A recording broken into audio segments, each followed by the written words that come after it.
अस्सलाम वालेकुम। मैं आपके वो सरवत व रुख और आप देख रहे हैं मेरे कुज़ीन। देखें क्या मज़ेदार तवा कलेजी बनाई है, किस तरीके से बनती है। देखें, सबसे पहले मैंने तवे के ऊपर ऑयल डाला है, उसके अंदर मैं ये चिकन की कलेजी है वो उसमें डालूँगी और इसको ज़रा सा मैं हल्का सा फ्राई कर लूँगी। थोड़ा सा लहसुन अदरक डालूँगी और इसको मैं भूनूँगी। ज़रा अच्छी तरह से भून लेंगे हम इसको ताकि इसकी हीट ख़त्म हो जाए। ये बेइंतहा आप यकीन डालें कि क्या मज़ेदार तवा कलेजी बनी थी ये। आप इस तरीके से को फॉलो कीजिएगा, इंशाल्लाह आप चटखारा तो ज़रूर आप लेंगे कि ये बहुत ही मज़ेदार तरीके से मेरी बनाई है, बहुत ही मज़े की बनी थी, आप यकीन जानें। तो इस तरीके से बनाइएगा। तो ये इस तरह से मैंने लहसुन को ज़रा सा हल्का सा ढकना ढक के मैंने 5 मिनट के लिए इसको भून लिया।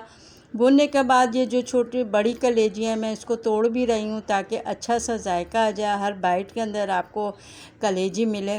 तो बहुत ही मज़ेदार सी ये तवा कलेजी तैयार हो रही है। हम इसको अच्छी तरह से भून लेंगे। इसमें क्या क्या मसाला डलेगा, क्या क्या चीज़ें डलेंगी, वह आप देखती रहें किस तरह से मैं ये बनाऊँगी। पहले हमने ये 2 चमचे इसके अंदर दही के डालें और इसको हल्का सा हम फ्राई करेंगे। ज़्यादा तेज़ आंच मत रखिएगा वरना साथ साथ ये जल जाएगी सारी। और हम इसको ऊपर थोड़ा ढकना ढक के इसको पकने देंगे ताकि इसके अंदर रच बस जाए सारी चीज़ें। अब हम इसके अंदर थोड़ी सी हरी मिर्चें कुटी हुई डालेंगे, कुटी हुई लाल मिर्चें डालेंगे इसके अंदर, और ये है कुटा हुआ ज़ीरा वो इसमें डाल देंगे।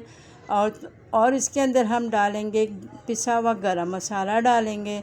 ये पिसा हुआ गरम मसाला है, बहुत अच्छा जायका देगा आपको ये तवा कलेजी के अंदर। और ये पिसी हुई लाल मिर्चें हैं, हम 2-3 तरह की मिर्चें डालेंगे ताकि चटपटा से तैयार हो जाएगा। हस्बे जायका नमक डालें और मिर्चें भी अब हस्बे जायका ही रखिएगा अपने जायके के हिसाब से, लेकिन ये थोड़ी सी तेज़ मिर्चें थी, मज़ेदार सी हमने जायका लाना है तो ये सारी चीज़ें तेज़ मिर्चों में ही मज़े की लगती है। तवा कलेजी आखिर बन रही है तो ज़रा सी मिर्चें तेज़ होती हैं इसके अंदर। और जो वो थी कलेजी मैंने हल्के इससे डोई से तोड़ती जा रही थी और भूनती जा रही थी साथ साथ। फिर हम इसको थोड़ी सी देर है ना ढकना ढक के भी हम बनाएंगे और आखिर में हम इसको पर ना नींबू निचोड़ लेंगे। नींबू निचोड़ने के बाद हम देखिएगा कितना मज़ेदार जायका है। चटखारे तो ज़रूर ही आप लोग लेंगे, ये बहुत मज़ेदार वाकई बनी थी।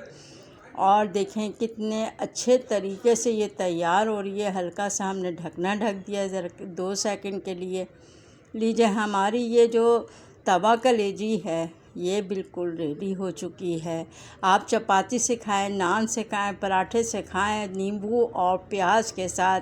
मेरे चैनल को सब्सक्राइब कीजिएगा, बेल आइकन का बटन ज़रूर क्लिक कीजिएगा। अगर ये मेरी रेसिपी पसंद आए तो थम्स अप ज़रूर दीजिएगा। दुआओं में याद रखिएगा। अल्लाह हाफिज़।